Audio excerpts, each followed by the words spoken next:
Looking at some of the fundamentals going into the fourth quarter of 2022, with rising interest rates, many are now penciling in a potential recession in some of the major Western economies as the interest rate picture drives up. There seems to be no let-up in the problems that it's bringing about. Of course, central banks only have one view, and that is to tame this rampant inflation.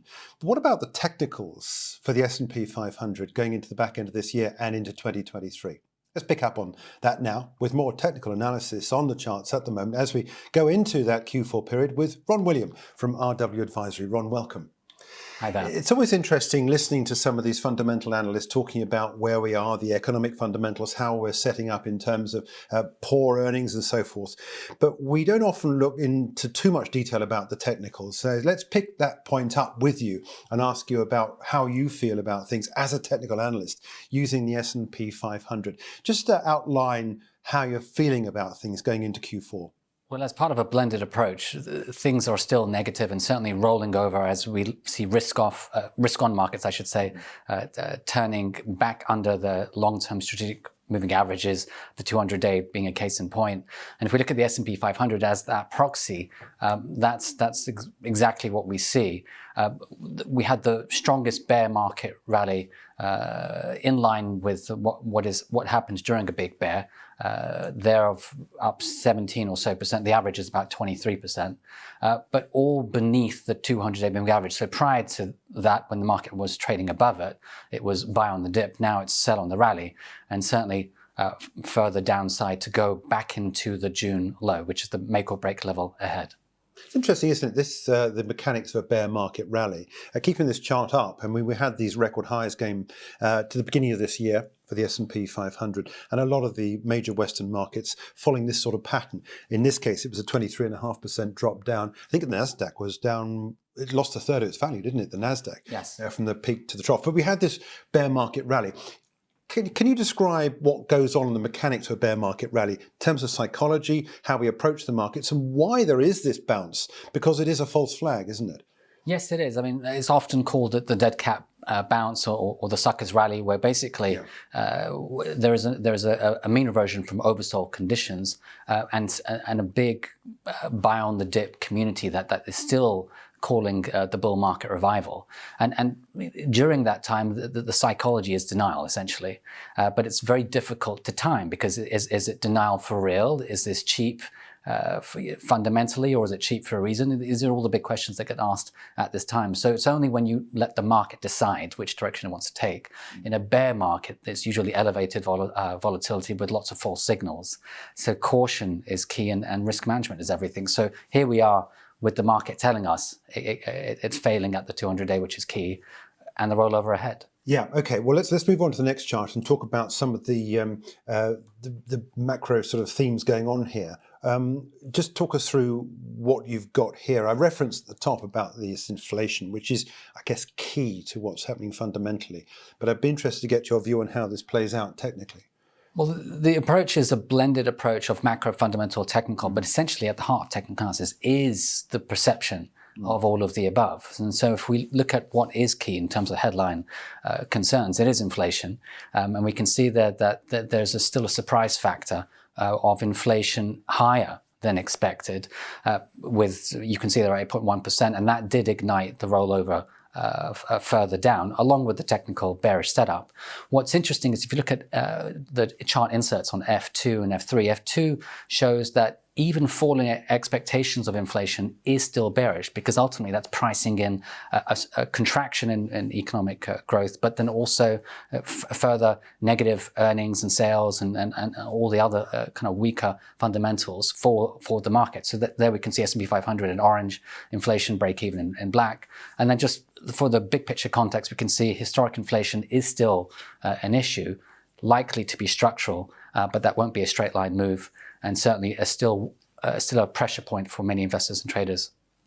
I spoke at the top about going into Q4. There is a significance, isn't there, about this in terms of seasonality in the markets. Explain more about that using historical analysis, giving an indication as to how we should be positioned going into this last period of the year. Yes, so seasonality is the baby cycle as part of that top-down market timing approach. It's the monthly performance of any market, particularly in the equity space. And we can see, looking at that, the pattern that we've discussed before, which is typically a sell in May and go away phenomenon. The worst of the moves is in June and September, as you can see there in figure 1, top left side. That has played out. Certainly June, as you can see in figure 2, top right-hand corner, was the worst on record, with a bigger drawdown in 2008 GFC and the 1962 Kennedy slide. What that means from a trading perspective is it created one of the biggest oversold bounces, bear market rallies, in line with what we typically see in a bear market, an average of about 20 or so %, which is what's happened. And if we look at the lower charts, figure 3, the timing was also on the mark in terms of the peak drawdown phenomena, and that happened in late August, early September, alongside some of those macro pressures triggering. And what's very interesting, of course, is that the last chart just showing that September, which is the worst of this pattern, is naturally going to be worse if things are bad or going into it. So here is statistical information showing that if we're below the 200-day moving average or year-to-date minus 15% or more, then naturally expecting same negative performance is more than likely, and a bull scenario is a close to impossible situation. So it seems to me like you're setting us up for what is an opportunity, a big shorting opportunity in these markets. Is that the case? It is. And what's interesting is the market is pricing this in. And so you can read it in either way. A potential contrarian trade ahead because it's overcrowded, or smart money, as in the case of the data that we're looking at in terms of the top left and right charts, are potentially in the money and acting as the lead indicator of further risk ahead. So figure 1 shows the big short positioning in futures market at historic lows. Figure 2 shows equity sentiment also at kind of dangerous extremes too. Ultimately, one of the ways that we can analyze this in an objective way is to run the stats and see what happens after we hit these extremes, and this has been done by industry research, and you can see here the drawdowns after futures hits a threshold of 250k contracts. When that happens, 6 months in, you can get a negative performance, but in particular in 2008 it signaled the 40% drop that were to follow. So this doesn't mean it's inevitable, but it does at least show that it is negative, that is the high probability, and that the outlier event was correctly signaled back in 2008. And what's important on this is, of course, many people are looking at other historical contractions in the market as potential analogs. 2008 is similar in terms of the price structure, and you can see that it's usually a 3-stage correction: a fall, rally, and then rest of fall.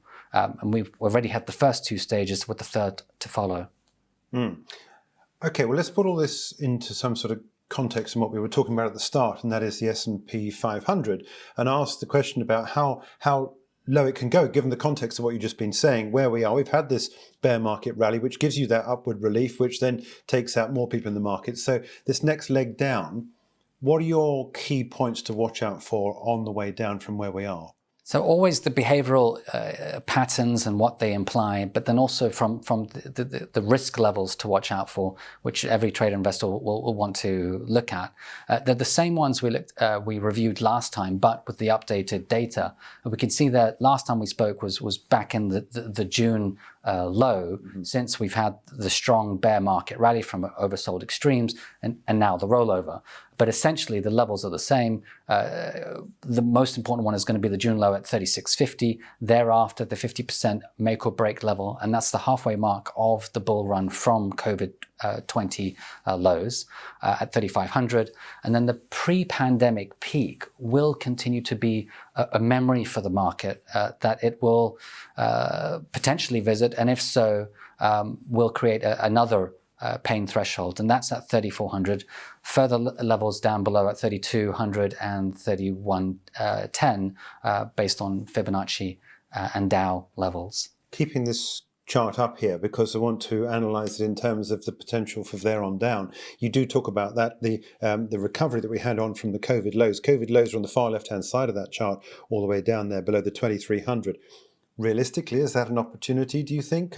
Would you need to see a spectacular break of those levels you're talking about to get down there? Or could it be a slow grind? Yes, so we could have a bear market sideways with elevated volatility or straight down. Not in a straight line, but certainly in a cliff drop manner. And we did see that in 2008. So the GFC of 2008 and then TMT 2000. There are other analogs that come to mind. So work on each of these scenarios. Currently, the base case is down. Best case is if we go sideways and oscillate around the 200-day, and certainly the risk or worst case would be a 2008 or 2000 cliff drop down. Yeah. Okay. All right. Well, let's wrap all this up and ask the next question about we've spoken about this before. There's this Minsky risk pattern. Explain more about where you're going with this point about the Minsky risk. Yeah, so originally developed by Hyman Minsky, the American economist, talking about what happens when bubbles burst, on easy liquidity, rising interest rates, and runaway speculation, similar to where we are now. All I've done is combine that with a technical framework to try and study the behavioral patterns and the timing of the turns. And what's interesting is this expanding volatile pattern between 1, 2, 3, 4, 5, and 6. You can see there's higher peaks and lower troughs, which is the battle between buyers and sellers. That line in the sand is where we just retested and rolled over. So it was the long-term 200-day line at 43.03, but it was also this Minsky risk pattern, which I've been watching for some time now, further reinforcement that the risk is to the downside. There's a big bull trap that is being unwound, which creates forced liquidation. So people not selling things because they want to, but because they have to. And that chimes in with the bear market psychology, which is yet to unravel. So not all doom and gloom. It is something that it is a risk that we ultimately just have to factor in. And right now, there's the risk of a 20% drop into the pre-pandemic peak level.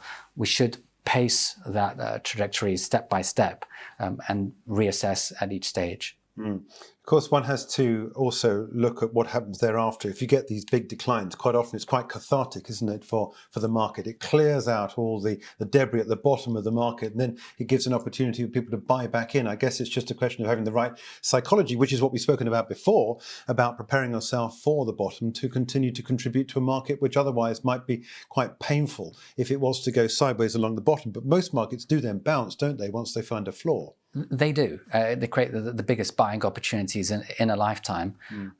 For those that are well positioned and certainly playing more on the defensive side and managing the risk. But most important is adapting to those changing market environments. So most of the clients I spoke to early this year were not doing that because it was quite a shock start to the year, juxtaposed to what we experienced in terms of the up moves and the limited volatility. So when that did change, the biggest issue was acknowledging that, adapting to it, and then of course revising all of the strategies. So I think most people are now aware with the first half of the year done and it being quite volatile. The question is what next? And I think certainly if we work on risk scenarios, that would be the best strategy going forward. Okay, well look, as ever, Ron, it's a pleasure. Thanks indeed for joining us with this look at the technical analysis side of the story going into the fourth quarter. That's Ron William from RW Advisory. For more videos from us here at IGTV, join us on Twitter at IGCom, Instagram, and subscribe to our YouTube channel.